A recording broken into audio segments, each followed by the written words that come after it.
welcome to A Closer Look. Today we're going to take a closer look at panhandling in our city. Here to tell us what the city is doing to address panhandling concerns is Mary Riley, Community Programs Administrator with Human Services, and Lieutenant Burton, Executive Officer at the 5th Precinct. Welcome to the show. Thank you, Karen. So what is considered panhandling? Well, panhandling is the act of going up to somebody on the street and begging for food or money. So is it legal to do that, to panhandle? Panhandling is legal. It's protected by the First Amendment.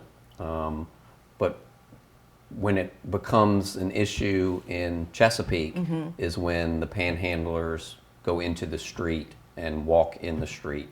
That's a violation of City Code 66-17, and that is a violation. So if they were on the median, would that be considered a violation, or just walking through traffic? When they're walking through traffic, so a lot of times in the Greenbrier area, we see individuals that will walk out in the street, or if a driver wants to give them money, but as soon as they go out in the street, that's a violation. It's a safety issue. Yeah, exactly. I was going to say Right. they're putting themselves at risk as well as others. Right. If you're weaving through traffic. And we've responded to accidents in those locations from, the light will turn green and, the driver behind somebody that's given money is ready to go. And then all of a sudden they stop because they're giving a panhandler money. And it's a safety issue, not only for the panhandler, but for all the drivers. The drivers, Yeah, and I've witnessed that as well. So why is panhandling discouraged in the city? Well, I think for a number of reasons. One is because sometimes those that are panhandling are trying to get money to feed their substance abuse.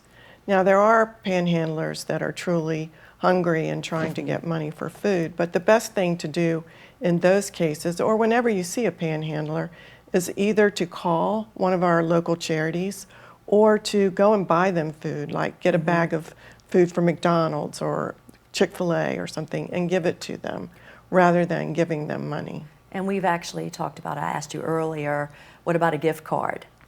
Well, the thing about gift cards is a lot of times they'll turn around and sell those for money as well. So it's better not to give them cash, but just to give them food. Now, are most panhandlers homeless?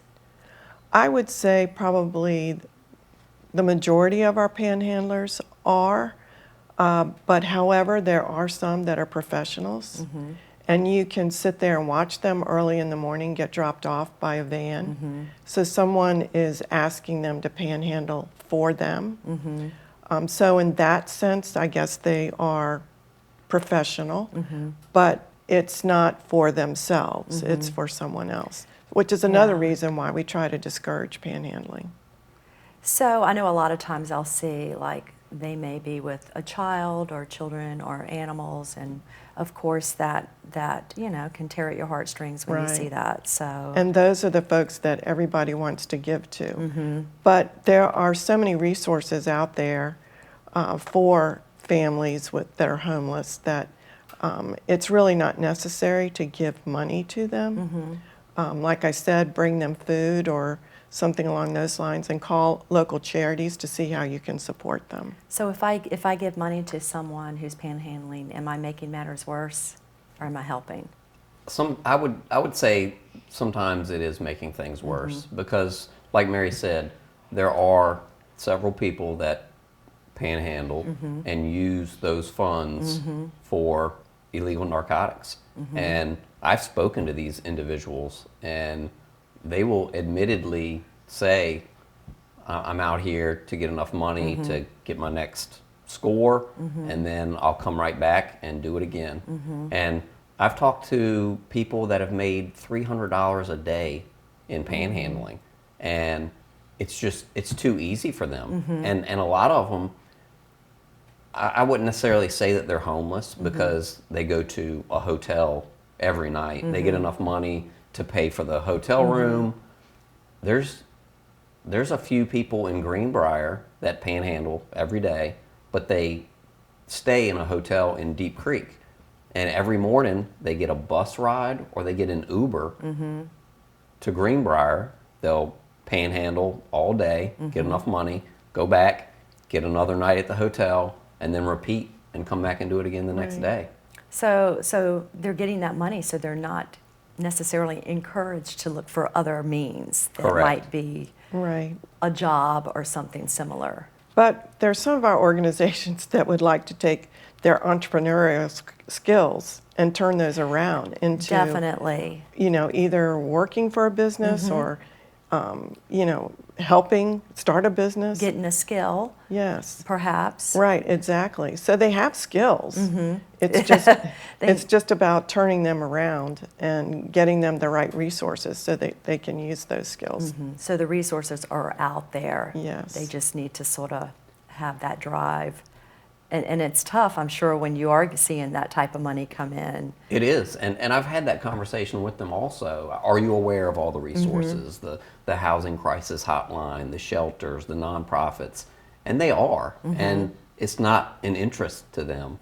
And I don't want to group every panhandler into Certainly. that category, but many of them are aware of the resources, and they choose not to take advantage of it So- because it's yeah. too easy to go out and get money from citizens that want to do the right thing, but And the other thing is, when you're a substance abuser or substance user, it's, that's what you're thinking about. Right. Is how do I get my next use? You're How do I not get my thinking about right. anything other than that's your Right. focus. That's and- more important than anything else. I have to give our police, though, credit. They have been really good to our folks that are experiencing homelessness. They have been fair to them and done everything they can to get resources to them. So it's not something that the police are trying to do to them. It's just that we're trying to discourage the general public from contributing when they can contribute to so many resources in our community that can help them. And there are folks, like CIBH and others who will work with folks who have substance issues and really want to help them. So there are definitely resources out there. So what is the city doing to discourage people from panhandling and from folks from contributing to that financially?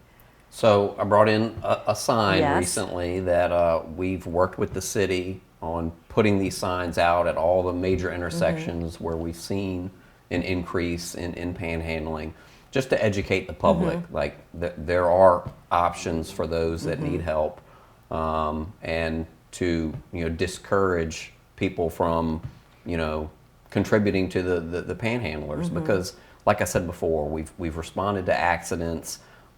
We've had people get in road rage incidents because they might get delayed at a light because somebody's giving them Right, money, right. and then they get upset, and it just causes all kinds of other issues. So we've put these signs. I think there's about 20 out in the Greenbrier area alone. We're going to put some more up further south down in Edinburgh, and any other area in the city where we've seen an increase in panhandling. And I've spoke to some of the panhandlers since the signs have gone up in Greenbrier, and I've asked them, and again, I start the conversation, Sure. hey, is there anything that we can do to help you? And talk about the resources. And again, they're not too interested in the resources. All they're interested in is getting that cash that they are so accustomed to getting every day. And I asked one guy the other day, I said, so I know you've seen the signs. Have you seen more people or less people, giving you money? And he said he's seen less money come in. So maybe the public are starting to realize that, there are resources in place, and maybe I shouldn't be giving them money.